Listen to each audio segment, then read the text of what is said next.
Herkese tekrardan merhabalar. Bugün sizler için oklava kullanmadan sadece merdane ile 5 yufkayı birden açarak çok pratik bir şekilde hazırlayabileceğiniz bir su böreği tarifi paylaşıyorum. Sadece merdane kullanarak 5 tane yufkayı bir arada açıp çok pratik bir şekilde hazırlayabileceğiniz bu su böreği tarifimin tüm püf noktalarını ve detaylarını videomda paylaştım.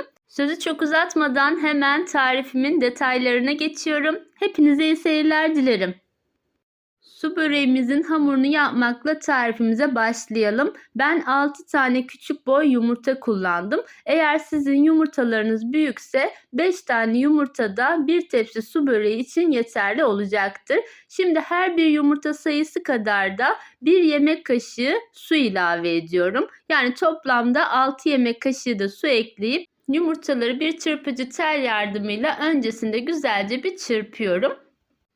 6 tane yumurta için ben 4 su bardağı un kullandım. 4 su bardağı unu ekledikten sonra 1,5 tatlı kaşığı tuzumu da ilave ediyorum ve su böreği hamurumu elimle yoğurmaya başlıyorum. Dilerseniz ilk aşamada hamurunuz yoğunlaşana kadar bir spatula kullanıp karıştırabilirsiniz. Bu sayede elinize daha az hamur bulaşmış olur. Ben elimle bu şekilde kasede hamurumu toparladıktan sonrasında tezgahımın üzerine alıyorum ve tezgah üzerinde yoğurma işlemine devam ediyorum. Su böreğine 4 su bardağı un ilave ettim. Fazlasını ilave etmiyoruz. Bu aşamada ellerimi de yıkayarak güzelce özlü, pürüzsüz bir hamur elde edinceye kadar tezgah üzerinde 5 dakika boyunca hamurumu yoğuruyorum. Yakından da göstereyim. Gördüğünüz gibi hamur ele yapışan yumuşak bir kıvamda. Fazla un ilave ederek hamurunuzu sertleştirmeyin. Bu şekilde yumuşak kıvamlı bir hamur elde ettikten sonra bir servis tabağını güzelce unluyorum ve hamurumu bezelere ayırıyorum. Bu şekilde tezgah üzerinde uzattığım su böreği hamurumu 10 eşit bezeye ayıracağım. Böyle mandalina büyüklüğünde 10 tane beze yapmamız yeterli. Bezeleri tezgah üzerinde yuvarlayarak unlamış olduğum servis tabağının içerisine alıyorum.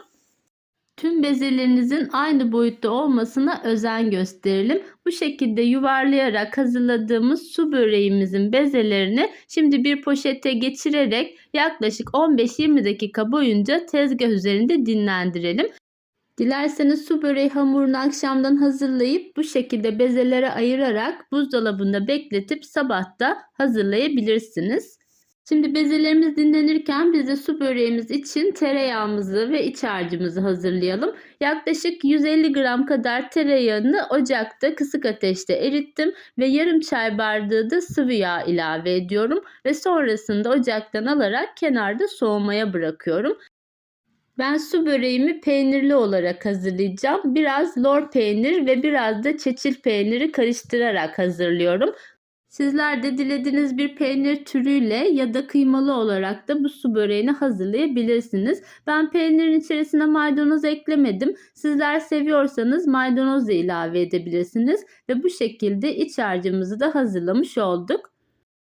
Su böreğimizin bezeleri de 20 dakika boyunca dinlendi. Şimdi sıra geldi açma işlemine. Bunun için öncelikle 1 su bardağı un ve 1 su bardağı nişastayı bir kabın içerisine dökerek güzelce bir karıştırarak hazırlıyorum. Su böreği yufkasını açarken bu nişastalı unlu karışımdan faydalanacağım. Tezgahımın üzerine biraz unlu karışımı döktükten sonra bezemi alarak yine üzerine unladıktan sonra merdane ile güzelce açıyorum. Yaklaşık bir servis tabağı büyüklüğünde açmaya özen gösteriyorum ve her defasında da üzerini güzelce unluyorum. Şimdi birinci bezemi açtım. Sıra geldi diğerlerine. Bu şekilde 5 tane bezemi yine aynı boyutlarda olacak şekilde unlayarak açacağım ve kenarda üst üste yerleştireceğim. 5 tane bezeyi üst üste açacağımız için bu aşamalarda aralarını güzelce unlamamız önemli. Bu kolay ve pratik su böreği tarifimi oklava kullanamayan ama su böreği yapmak isteyenler için paylaştım. Çok pratik bir yöntemle çok kısa sürede 5 tane yufkayı bir arada açıp hazırlayabileceğiniz bir su böreği tarifi oluyor. Oklava kullanmayı bilenler tabii ki bu tarifi tek tek büyüterek oklavayla da açabilir. Ama dediğim gibi benim bu tarifim oklava kullanamayan ama su böreği yapmak isteyen kişiler için hazırlanmış bir tarif. Evet, son 5. bezemi de güzelce aynı boyutlarda açtım. Şimdi 5 tane bezeyi açtıktan sonra her birinin arasını tekrar unlayacağım ki hani üst üste geldiğinde yapışma olmasın. Bu işlemi atlamamaya özen gösterin. Kenara açıp aldığım bezelerimi gördüğünüz şekilde tekrar aralarına nişastalı unlu karışımı koyarak her yerine güzelce yayıyorum. Bu işlemi mutlaka yapın ki merdane ile üzerine bastıra bastıra açacağımız için aralarda herhangi bir yapışma olmasın. Şimdi yine üzerine de güzelce parmak uçlarımla bastırarak merdane ile su böreği hamurumu açmaya başlıyorum. Zaten dinlenen bir hamur olduğu için çok kısa sürede pratik bir şekilde yufkaları açmış olacaksınız. Böyle ara ara da alt üst edin ki alttaki yufkalar da yine aynı boyutlarda açılsın, küçük kalmasın. Su böreği hamurum bu boyutlara geldikten sonra şimdi kenara tek tek alarak aralarını da yine unlayacağım. Bu işlemi yaparsak hiçbir şekilde yapışma olmayacak ve kolaylıkla 5 tane yufkayı bir arada açmış olacağız. Videomda da gördüğünüz gibi her bir yufkayı kenara alarak ve unlanmamış yerleri varsa tekrar böyle nişastalı unlu karışıma bulayarak güzelce unluyorum ve sonrasında yine 5 yufkayı üst üste dizerek açma işlemine devam ediyorum. Videomu tam da buraya kadar izleyenler için küçük bir hatırlatma yapmak istiyorum. Kanalımı ilk kez bu videom sayesinde izliyorsanız eğer ve kanalıma hala abone değilseniz abone olmayı ve tariflerimden önceden haberdar olmak için de bildirim zilini açmayı unutmayın lütfen. Evet, sizin de gördüğünüz üzere su böreği bu yufkalarım 5 tane üst üste olacak şekilde açtım ve güzelce büyüttüm. Şimdi tekrar altının üstüne getiriyorum ve alttaki yufkaları da aynı boyutta olup olmadığını kontrol ediyorum ve tekrar açma işlemine devam ediyorum. Bu su böreği tarifimi en ince ayrıntısına kadar çekip sizlerle paylaştım ki aklınızda herhangi bir soru işareti kalmasın. Gördüğünüz gibi yufkalarımı 5 tane üst üste gelecek şekilde açtım ve büyüttüm. Bu ebatlarda olması benim tepsi boyutum için yeterliydi. Sizlerin tepsisi daha büyükse biraz daha inceltebilirsiniz. Şöyle yufkalarımı oklavaya sararak da size ne kadar ince olduğunu da yakından göstermek istiyorum. Gördüğünüz gibi 5 tane üst üste açtık ama her biri aynı boyutta ve aynı incelikte su böreği yufkalarımız hazır olmuş oldu. Bu şekilde evinizde yufka açtığınızda evinizdeki kapı pencereleri de kapatın ki yufkalarınız herhangi bir şekilde kuruma yapmasın. Şimdi 5 tane açmış olduğum yufkayı tezgahımın üzerine alacağım ve diğer 5 bezemi de yine aynı yöntemle açarak hazırlayacağım. Sizin de gördüğünüz gibi yufkaların hiçbiri birbirine yapışmadı. Her biri aynı boyutta ve aynı kalınlıklarda çok güzel su böreği yufkaları hazır olmuş oldu. Muhakkak fazla ununu sirkeleyin ki pişirme esnasında suyunuz çok böyle hamurlaşmasın. Şimdi bunlar dinlenirken ben diğer yufkalarımı da hazırladım. Eğer evinizde genişçe bir tezgahınız yoksa bu şekilde yuvarlak bir tepsiyi unlayarak açtığınız yufkaları üst üste dizerek bu şekilde de kenarda bekletebilirsiniz.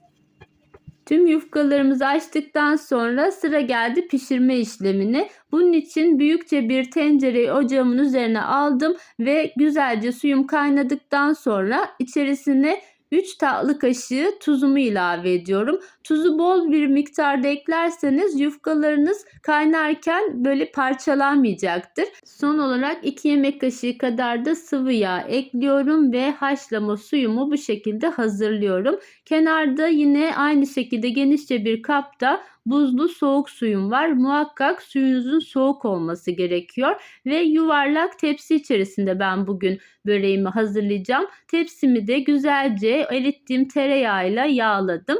ve diğer malzemelerim de hazır. Artık pişirme işlemine geçebiliriz. Açtığımız su böreği yufkalarını öncesinde şöyle bir oklavaya geçirerek üzerindeki fazla ununu alalım. Bu işlemi mutlaka yapın ki kaynama suyunuz böyle hamurlaşıp unlanmasın. Su böreği yufkasını bu şekilde dik bir halde sıcak suyun içerisine bırakıyoruz. Böyle yaparsanız yapışma olmayacaktır. Sonrasında bir kevgir yardımıyla da şöyle bir iki geri hareket yaparak yaklaşık 30 saniye kadar haşlayıp hemen soğuk suyun içerisine alın. Soğuk suyun içerisine aldıktan sonra da bu şekilde fazla suyunu da böyle nazik bir şekilde elinizle sıkın ki yufkanızın fazla suyu gitmiş olsun. Dilerseniz ilk yufkanızı haşlamadan koyabilirsiniz ama ben tüm yufkaları haşlayıp da yapmayı daha çok seviyorum. Bu şekilde yufkayı ortada büzüştürerek güzelce yuvarlak tepsimin içerisinde yayıyorum ve yaydıktan sonra da yaklaşık 2 yemek kaşığı kadar da eritilmiş tereyağlı karışımdan güzelce her yerine gezdirerek fırça yardımıyla da her yerine güzelce sürüyorum. Yufkayı suyun içerisine attığınızda bu şekilde yukarı doğru kabardığında artık olmuş demektir. Çok fazla uzun süre kaynatıp da yufkanızı parçalandırmayın. Böyle yukarı kadar kabardığında artık zaten haşlanmış oluyor. Bir de benim haşlama suyu tencerem büyük olduğu için bir kere suyu ısıtıp haşladım tamamını. Ama sizler daha küçük bir tencere kullanıyorsanız 2 kez su kaynatmanız gerekebilir. Su böreği yufkalarını bu şekilde ortaya doğru büzüştürdüğünüzde hem katları daha belirgin hem de daha güzel görünüyor. Her yufkanın arasına mutlaka 2-3 yemek kaşığı sıvı yağlı karışımı gezdirip fırçayla da sürmeyi ihmal etmeyin. 5 tane su böreği yufkamı haşlayıp yerleştirdikten sonra orta katına peynirli iç harcımı her yerine gelecek şekilde yayıyorum. Yani 5 tane yufka altta, 5 tane yufka üstte olacak şekilde su böreğimi hazırlamaya devam ediyorum. Sizin de gördüğünüz gibi su böreği yufkalarım haşlanırken hiçbir yerinde yırtık meydana gelmedi. Çok güzel bir şekilde haşlanıyor yırtılmadan. Aynı zamanda da kalınlığı da ideal oldu. Ben su böreğini böyle ince sevmiyorum. Biraz böyle kalın, dolgun olsun istiyorum. O yüzden 10 tane yufkayla yaptım. Sizler dilerseniz daha az miktarda, daha ince bir şekilde de yapabilirsiniz. Şimdi son yufkamı da yerleştirdim ve son olarak kalan tereyağlı karışımımı yine yufkamın her yerine gelecek şekilde güzelce sürüyorum. Ve son olarak da fırın içerisinde böyle çok kabarıp şişmemesi için de bıçakla üzerine batırarak böyle çizikler oluşturuyorum. Ve önceden ısıtmış olduğum alt üst ayarlı 200 derece fırının orta tarafına yerleştirerek su böreğimi pişirmeye bırakıyorum. Şöyle yakından da size göstermek istiyorum. Çok güzel kabarmaya başladı bile. Ben bugün su böreğimi fırında pişirdim ama sizler dilerseniz ocak üzerinde ağır ağır çevire çevire de pişirebilirsiniz. Tamamen sizin tercihinize kalmış. Şimdi su böreğimin altının da güzelce kızarması için tepsiyi fırının alt kısmına yerleştiriyorum ve bu şekilde de pişirmeye devam ediyorum.